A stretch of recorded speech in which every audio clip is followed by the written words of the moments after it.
Hello everyone, English knowledge stream में आपका स्वागत है। पिछली वीडियो में मैंने स्पोकन क्लास में आपको बताया था इंपरेटिव सेंटेंस के बारे में। इंपरेटिव सेंटेंस क्या होता है, उसके कुछ रूल्स बताए थे। आज हम एक्सक्लेमेटरी सेंटेंस के बारे में बताएंगे, लेकिन इससे पहले कि हम एक्सक्लेमेटरी सेंटेंस स्टार्ट करें, हम इंपरेटिव से संबंधित कुछ वाक्य आपको दे देते हैं जो डे टू डे स्पोकन के काम आते हैं। आप उसको नोट कर लीजिए। जैसे कृपया थोड़ी चाय, कृपया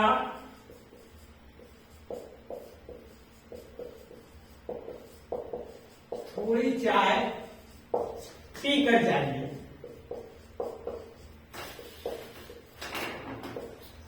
कृपया थोड़ी चाय पी करके जाइए। इसको अगर हमको अंग्रेजी में बोलना है तो कहेंगे please have something before you go. Please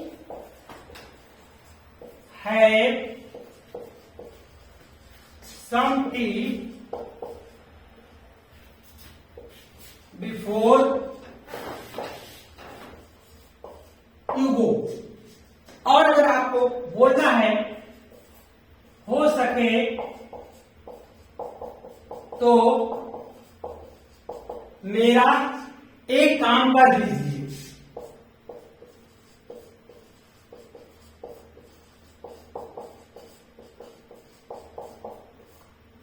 इसको अगर आपको अंग्रेजी में बोलना है तो कहेंगे डू मी ए फेवर,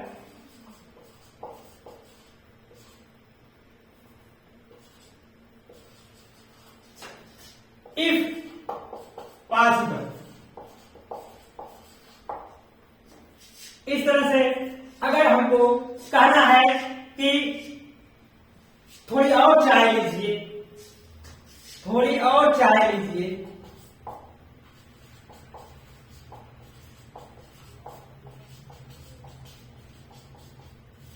तो इसको हम बोलेंगे do have some more tea. और अगर आपको बोलना है माफ कीजिए गलती हो गई, माफ कीजिए गलती हो गई,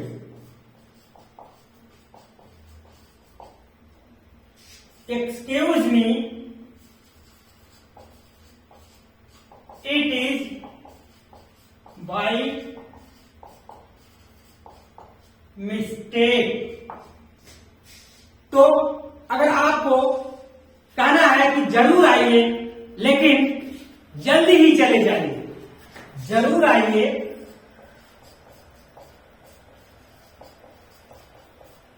पर जल्द ही जाइए, क्योंकि आप स्टूडेंट हैं, आपके पास समय बहुत कम है। Must come and just go. Must come and just go. तो जरूर आइए पर जल्द ही जाइए। तो इस तरह से कुछ वाक्य हैं, आप इसको डे टू डे बोलने के प्रयोग में ला सकते हैं। अब हम इसको क्लीन करते हैं और आपको एक्सक्लेमेटरी सेंटेंस के बारे में बताते हैं। आप इसके स्क्रीनशॉट ले लीजिए ताकि आप इसको अच्छी तरह याद कर सकें, बार बार पढ़ करके बोल सकें। इंपरेटिव सेंटेंस के कुछ वाक्यों का मैंने आपको उदाहरण स्वरूप दिया बोलने के लिए।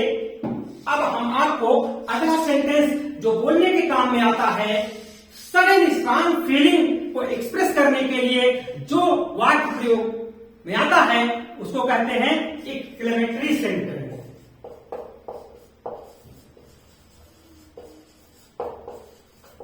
एक्सक्लेमेटरी सेंटेंस सेंटेंस में तीन तरह के सडन स्टार्ट फीलिंग आती है, जिसको हम पहले को कहते हैं जॉय और दूसरे को कहते हैं सारो और तीसरी फीलिंग जो आती है वो आती है वंडर की। जॉय का मतलब हुआ प्रसन्नता, सारो का मतलब हुआ दुख और वंडर का मतलब हुआ आश्चर्य। तो कुछ शब्द आते हैं जिससे हम पहचानते हैं कि यह जॉय है। जैसे जॉय अगर आएगा तो इसमें हुर्रा, ब्रेव आदि शब्द आते हैं। फिर इसी प्रकार से अगर सारो में है तो एलास, व्हाट ए पिटी, और अगर वंडर में आता है तो व्हाट ए हाउ आर। ध्यान देने योग्य बात यह है कि इसमें मार पास एक्सक्लेमेशन रहता है। अब हम एक एक उदाहरण आपको बताते हैं। अगर जॉय वाला है तो पहले का एग्जाम्पल होगा कि hurrah, I had one the final match. ये जॉय है। ब्रेव, इसी का और एक पार्ट है brave, you had done well. इस तरह से सारों से जो संबंधित वाक्य बोलने के काम आते हैं, जो लिखे जाते हैं। दूसरा मैं बता रहा हूं, alas, I had last my purse today. इसी प्रकार से है व्हाट ए पिटी,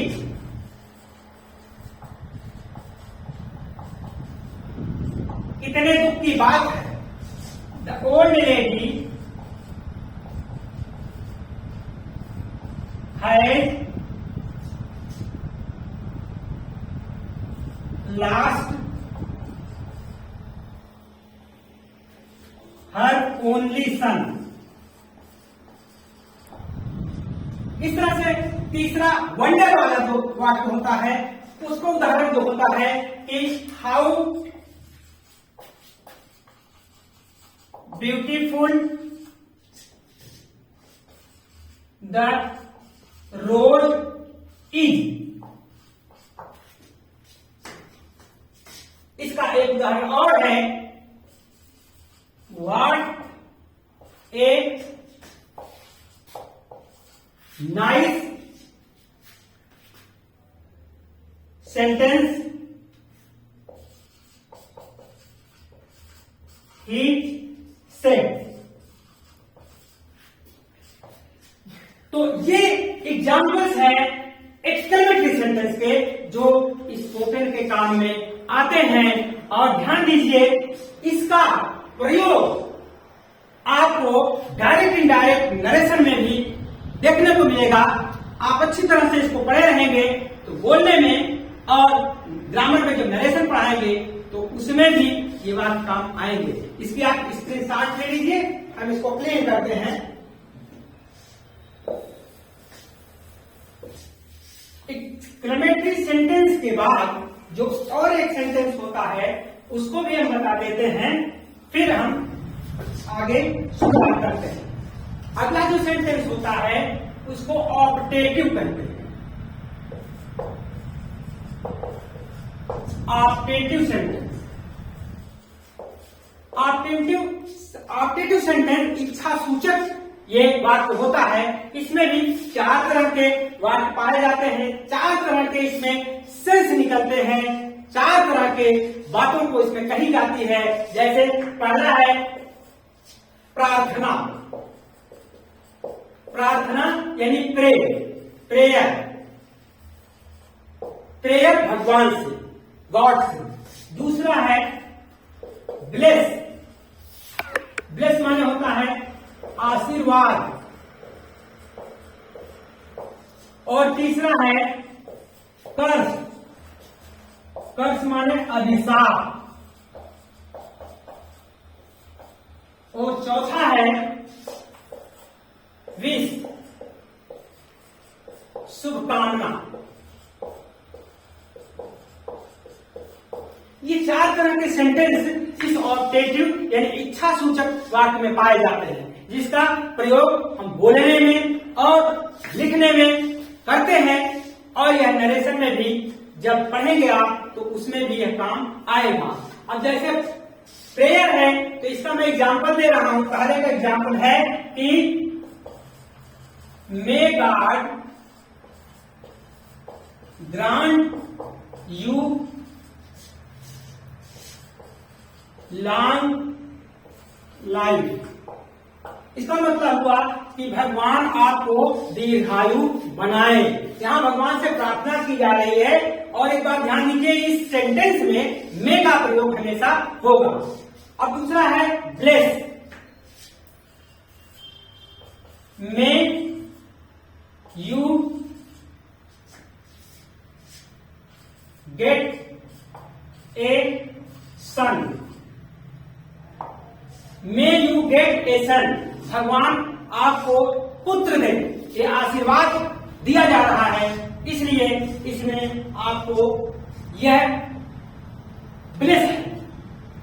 और तीसरा है may you die in your young age. श्राप दिया जा रहा है कि तुम्हारी भरी जवानी में मौत हो जाए। इस तरह से इसमें जो भी आप वाक्य देखेंगे यही सेंस निकलेगा। और लास्ट में जो आपको विशिंग है, wish U A happy journey, आपकी यात्रा मंगलमय हो। तो इस प्रकार से ऑब्जेक्टिव सेंटेंस में इस तरह के कई वाक्य बनाए जा सकते हैं और बनते हैं। आवश्यकता अनुसार हम इनका प्रयोग कर लेते हैं। जब भी जहां जरूरत पड़ती है इन वाक्यों को हम अपने डे टू डे स्पोकन में यूज कर लेते हैं। तो ओवरऑल कुल मिलाकर के जितने सेंटेंस मैंने आपको बताया इन्हीं वाक्यों में बोला जाता है। इन्हीं वाक्यों में कहीं न कहीं ये वाक्य जरूर आ टपकते हैं जीवन में। जब आप कहीं बोलते हैं तो हम ये चाहेंगे इन सभी बातों को आप अच्छी तरह से रट लें, याद कर लें, ताकि आगे होने वाली वीडियो में मैं आपको बताऊंगा कि कैसे स्पोकन किया जाता है, किस टेंस में बोला जाता है। और तमाम जानकारियों के साथ हम फिर मिलेंगे अगले वीडियो में। आप लोग नए हो तो चैनल को सब्सक्राइब कर लीजिए और देखते रहिए, चैनल को बने रहिए चैनल में। Thank you for watching this video.